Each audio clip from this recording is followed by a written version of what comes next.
Hello friends, welcome to SSC coaching centre. दोस्तों, आज के वीडियो में देखेंगे एलसीएम और एचसीएफ से संबंधित क्वेश्चन।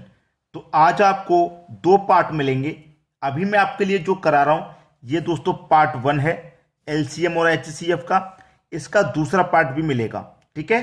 तो पूरा वीडियो देखिएगा और दोनों पार्ट देखिएगा ताकि इससे संबंधित जानकारी आपको पूरी कंप्लीट हो जाएगी, तो आप कोई भी क्वेश्चन बना पाएंगे, ठीक है। तो चलिए स्टार्ट करते हैं।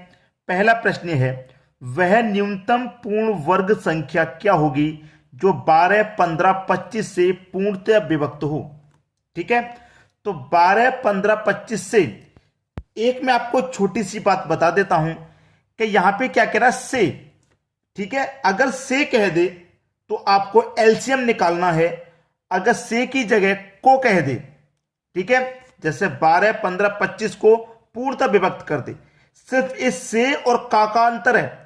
अगर से कह दे तो एलसीएम निकालना है, अगर को कह दे तो एचसीएफ निकालना है। ये कॉन्सेप्ट है, मैं बता रहा हूं, आप अभी के भी नोटबुक में नोट कर लें ताकि आपको परेशान ना होना पड़े। ठीक है, तो आपको क्या कह रहा है, से कहा गया है ना, तो आप क्या करेंगे, 12, 15 और 25 का क्या निकालेंगे, एलसीएम। ठीक है, एलसीएम जो बेसिक मेथड है उसी से निकालेंगे ताकि आसानी से समझ में आ जाए। 2 से कटा दो 6 बार में, 15 नहीं कटेगा, 25 भी नहीं कटेगा। फिर 2 से कटा दो 3 बार में, 15 नहीं कटेगा, 25 भी नहीं। अब 3 से कटा दो 1 बार में गया, 3 5 15, 25 नहीं कटेगा। अब 5 से कट जाएगा, 5 एकम 5, 5 एकम 5, 5 5 25। फिर से 5 से ये कट जाएगा। ठीक है, अब देखिए यहां पे पेयर बनाना है। कितनी बार गुणनखंड हुआ, 2 गुने 2 गुने 3 गुने 5 गुने 5। अब यहां पे आपको जोड़े बनाने हैं। ठीक है, तो देखिए एक जोड़ा तो ये बन गया 2 2 का, एक जोड़ा ये बन गया 5 5 का, लेकिन 3 का जोड़ा नहीं बन रहा। 3 का जोड़ा बन रहा है क्या, 3 का जोड़ा नहीं बन रहा। जब गुणनखंड में 3 का जोड़ा नहीं बना है तो इस 3 का जोड़ा आप अपनी तरफ से बनाइए। एक जोड़ा तो ये हो गया 2 गुने 2 का, ठीक है। 3 का जो जोड़ा है उसे आप अपनी तरफ से बनाइए। 3 का एक तो दिया गया है, दूसरा 3 अपनी तरफ से बनाइए। ठीक है, ये 5 है, इसका जोड़ा तो आपको दिया ही गया है। ठीक है, दिया गया, तो 2 का गुना 2 से करो 4, 3 का गुना 3 से करो 9, 5 का गुना 5 से करो तो 25, और आपस में क्या करो, तीनों का गुना। आपको सबसे पहले एलसीएम निकाल के गुणनखंडों को लिख लेना है, फिर आपको जोड़े बनाने हैं। ठीक है, जोड़े बनाने हैं। यहां पे एक जोड़ा बना हुआ, दूसरा जोड़ा 3 का जोड़ा नहीं बना हुआ था, उसको आपने अपनी तरफ से बना लिया। बस सभी का गुना कर देना है, कर दो भैया गुना। 25 का गुना 4 से हो जाएगा 100, 100 का गुना फिर 9 से करेंगे तो 900। तो इसका मतलब इन तीनों का गुना 900 आ गया और बी ऑप्शन आपका सही जवाब हो जाएगा। तो आज के बाद इन प्रश्नों में कोई भी समस्या आपको बिल्कुल नहीं आनी चाहिए। अब देखेंगे हम अगला क्वेश्चन। अगला क्वेश्चन है, वह छोटी से छोटी संख्या कौन सी है जो पूर्ण हो तथा 3, 4, 5, 6, 8 से पूर्णतः विभक्त हो। सी कहा गया, से का मतलब एलसीएम लेना है। अगर को कह देता तो एचसीएफ लेना था। ठीक है, चलिए एलसीएम ले लेते हैं इनका। 3, 4, 5, 6 और 8, इनका जब हम एलसीएम लेंगे बेसिक मेथड से लेंगे, जैसे अभी किया था हमने क्वेश्चन। जैसे 2 से कटा दो तो 3 नहीं जाएगा, 2 बार में ये गया, 5 नहीं जाएगा, ये 3 बार में गया, ये 4 बार में। फिर से 2 से कटाएंगे, 3 नहीं जाएगा, ये 1 बार में गया, 5 भी नहीं जाएगा, 3 भी नहीं जाएगा, ये 2 बार में गया। अब फिर से 2 से कटाते हैं तो 3 भी नहीं जाएगा, 5 भी नहीं जाएगा, 3 भी, ये खत्म। अब 3 से कटा लो, 3 एकम 3 गया, 5 नहीं जाएगा, 3 एकम 3 गया। अब 5 से कटा लो, 5 से 5 चला जाएगा, ये कट गया। अब देखिए कितनी बार गुणनखंड हुआ, 2 गुने 2 गुने 2, 2 3 बार आया। फिर क्या है, 3 गुने 5 है। अब जोड़े बनाने हैं, तो एक जोड़ा तो आपके पास ये बन गया 2 गुने 2 का, लेकिन 2 का दूसरा जोड़ा नहीं है ना 2 का जोड़ा, तो आप 2 का जोड़ा बनाइए अपनी तरफ से। तो एक 2 तो है, दूसरा 2 अपनी तरफ से बनाइए। गुने 3 का भी जोड़ा बनाइए, एक 3 तो है, दूसरा 3 अपनी तरफ से लिखिए। 5 का जोड़ा बनाइए, एक 5 तो है, दूसरा 5 अपनी तरफ से लिखिए। जोड़े बन गए। अब किसी को कोई प्रॉब्लम यहां पे बिल्कुल भी नहीं हो सकती, आसानी से कर लेंगे आप। ठीक है, चलिए बना लीजिए। 2 का गुना 2 से कर देंगे 4, एक जोड़ा ये हो गया, एक जोड़ा ये हो गया, एक जोड़ा ये हो गया और एक जोड़ा ये हो गया। ये जोड़े हो गए आपके पास। चलिए सभी का कैलकुलेशन कर लीजिए, आपके प्रश्न का आंसर आ ही गया। देखिए 25 का गुना मैं कर दूंगा 4 से तो 100 हो जाएगा। ठीक है, 100 का गुना करेंगे 4 से तो 400 हो जाएगा। फिर 400 का गुना करेंगे 9 से तो 4 निम 36, यानी कि 3600 हो जाएगा। 3600 कहां पर है? डी ऑप्शन में। ये आपके प्रश्न का सही जवाब हो गया। चलिए अब देखेंगे अगला क्वेश्चन। अगला प्रश्न है, किसी दूध वाले की एक टंकी में 75 लीटर दूध, एक टंकी में यहां पे बना लेता हूं आपको समझाने के लिए। ये एक टंकी बन गई, एक टंकी में वो कह रहा है 75 लीटर दूध, ठीक है, तथा दूसरी टंकी में 45 लीटर दूध। एक दूसरी टंकी है, एक दूसरी टंकी भी कह रहा है जिसमें कि 45 लीटर दूध, 45 लीटर दूध है। उस बड़े से बड़े बर्तन की माप क्या होगी जो दोनों टंकियों के दूध को पूरा पूरा माप सके? भाई हमें क्या करना है, एक बर्तन लेना है जो दोनों टंकियों को दूध को पूरा पूरा माप सके, पूरा पूरा माप सके। तो ऐसे प्रश्न में हम क्या करेंगे, HCF लेंगे। HCF क्यों लेंगे अभी समझ में आ जाएगा। अगर मैं LCM लूंगा 75 और 45 को, तो बहुत ज्यादा हो गया। हमको तो ये दूध नापना है ना, केवल इस टंकी में 75 लीटर है, इसमें 45 लीटर है। हमको एक ऐसी माप लेनी है जो इन दोनों को माप सके, तो HCF लेंगे दोनों का। अब दोनों का मैं HCF लूंगा। HCF का मतलब क्या होता है, वह बड़ी से बड़ी संख्या जो दी गई संख्याओं को काट दे, बड़ी से बड़ी। तो देखिए मैं 15 ले लूंगा, 15 से 45 भी कटता है और 75 भी कटता है, तो 15 आपका HCF आ जाएगा। अगर मैं 15 की जगह 5 ले लूंगा, 5 ले लूंगा तो 5 से भी नप जाएगा दूध। भाई 5 से भी नपेगा दूध, तो 75 लीटर है, 5 से नप जाएगा, ये भी 5 से नप जाएगा।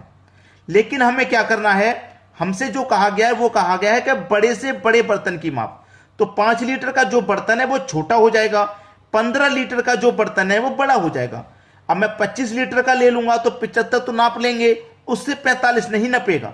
इसलिए से बड़ा बर्तन जो होगा वो हमारे पास 15 लीटर का होगा, जो दोनों टंकियों को दूध को पूरा पूरा माप सकेगा। आगे बात सभी की समझ में। अब देखेंगे अगला क्वेश्चन।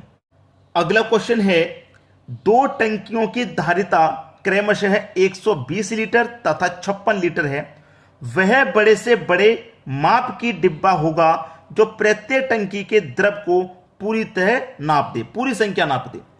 यानी कि दो टंकी है यहां पे भी, ठीक है, दो टंकी हैं। देखिए यहां पे आपको एक चीज मैं अच्छे से क्लियर कर दूं कि जितने भी धारिता वाले क्वेश्चन आते हैं, धारिता वाले क्वेश्चन में हमेशा HCF ही लिया जाता है धारिता वाले में, ठीक है। तो ये जो टंकी हो गई ये 120 लीटर की हो गई, और जो दूसरी टंकी हो जाएगी उसमें 56 लीटर है, ठीक है, 56 लीटर, यही तो कहा गया, उसमें 56 लीटर है। अब बड़े से बड़े माप का डिब्बा क्या होगा, नापने वाला डिब्बा, ठीक है, जो पूरा पूरा नाप दे। HCF ले लेंगे भाई, लेंगे कि नहीं लेंगे HCF?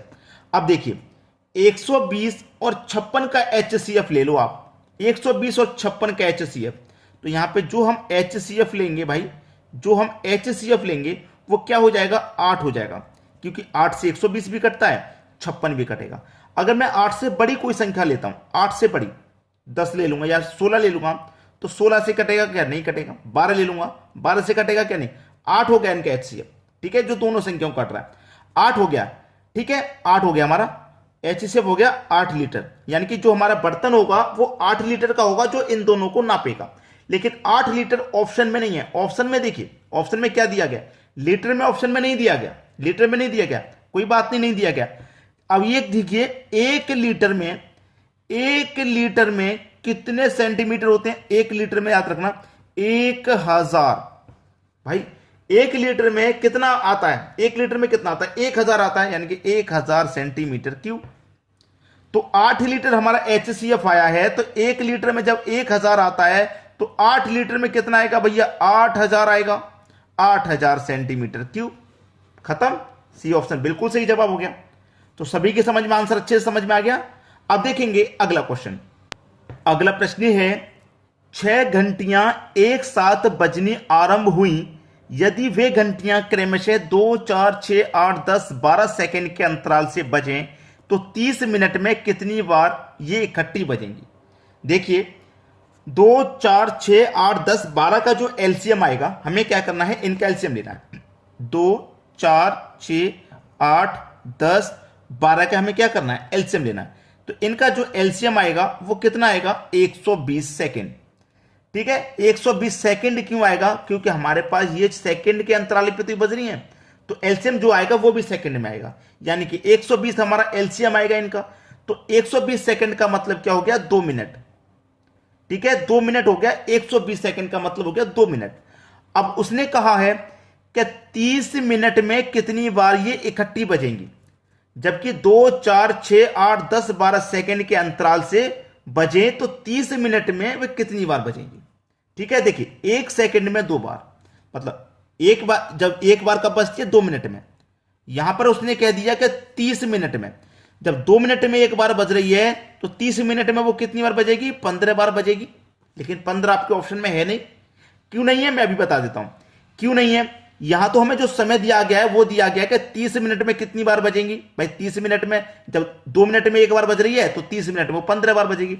लेकिन ये जो 6 घंटियां एक साथ बजनी आरंभ हुई, मतलब एक बार ये पहले बज चुकी हैं, एक बार ये पहले बज चुकी हैं, तो एक बार जो पहले बज चुकी हैं उसको तो जोड़ दो, 15 और 1 16, तो इसका जो सही आंसर हो जाएगा वो हो जाएगा 16 बार। तो ये इकट्ठी, ये कितनी बार ये इकट्ठी बजेंगी, 16 बार। इसका आंसर जो है वो 16 बार ही है। अब देखेंगे अगला क्वेश्चन। अगला प्रश्न है, दो संख्याओं का एलसीएम तथा एचसीएफ क्रमशः 75 तथा 5 है। यदि उनका अंतर 10 हो तो इन दो संख्याओं का योग क्या होगा। कहा गया है कि एलसीएम, जो एलसीएम है वो 75 है, यानी कि 75 है, और जो एचसीएफ है, जो एचसीएफ है वो आपके पास 5 दिया गया है। ठीक है, हमें एक ऐसा क्वेश्चन चाहिए, हमें करना क्या है, यदि उनका अंतर 10 हो, हमारे पास जो एलसीएम दिया गया है, हमारे पास जो एलसीएम दिया गया है, हमें इन दोनों का करना है कुछ। क्या करना है, देखिए मैं इस एलसीएम को यानी कि 7500 क्या क्या कर सकता हूं, यानी कि 25 से भी ये पूरा पूरा डिवाइड हो जाएगा और 15 से भी पूरा पूरा डिवाइड हो जाएगा। ठीक है, हमसे कहा है कि एलसीएम तथा एचसीएफ क्रम से 75 तथा 5 है। ठीक है, एलसीएम हमारे पास कितना है, 75। जब मैंने 75 को दो भागों में बांटा तो 75 15 से भी कटेगा और 10 से भी। भाई 75 जबकि 5 से भी कट जाएगा, जबकि 5 से भी 75 कट जाएगा। उनका अंतर 10 हो, उनका अंतर 10 हो, अगर मैं 5 से काटूंगा तो 15, 5 का अंतर भी 10 हो जाएगा, और 15 का और 25 का अंतर भी 10 आ रहा है। अगर मैं एक संख्या 15 से काटूं फिर 5 से काटूं तब भी अंतर 10 आएगा। तो उन संख्याओं का योग क्या होगा, अब मुझे उनका योग कर लेना है। अंतर 10 हो गया, ये कंडीशन भी सेटिस्फाई होगी, अंतर 10 होना चाहिए, और 75 मेरा 15 25 दोनों से कट रहा है, अंतर भी 10 है, तो योग पूछा है, तो 15 और 25 का योग कितना हो जाएगा, 40। योग 40 हो जाएगा, जो किसी ऑप्शन है। लेकिन अगर मैं 5 से काटता, यहां पे 5 से काटता, तो 5 से काटेंगे तो क्या हो जाएगा भैया, 5 से काटेंगे तो अंतर भी 10 हो जाएगा, 15 और 5 का योग 20 हो जाएगा, जो कि गलत है। हमें बड़ी से बड़ी संख्या लेनी होती है। कौन सी संख्या, संख्या लेनी होती है हमको बड़ी से बड़ी, ये बात याद रखना आप, बड़ी से बड़ी संख्या लेके काटते हैं। जब हम इस संख्या को मैं काटूंगा तो बड़ी से बड़ी संख्या कौन सी आएंगी, एचसीएफ मेरी बड़ी से बड़ी संख्या लेनी होती है इस संख्या को काटने के लिए। तो बड़ी से बड़ी मेरे पास 15 और 25 है, 5 बड़ी नहीं है। आगे सभी की समझ में बात। तो दोस्तों आज के वीडियो में इतना ही। तो आपका ये फर्स्ट पार्ट मैंने भी कराया एचसीएफ और एलसीएम का, अच्छे से समझ में आया होगा। इसका जो दूसरा पार्ट है वो भी आने वाला है, ठीक है, उसे भी जरूर देखिए ताकि आपको अच्छे से क्लियर होता चले, और मैं पार्ट वाइज वीडियो आपको लेकर के आऊंगा ताकि आपको ढूंढने में कोई दिक्कत ना आए।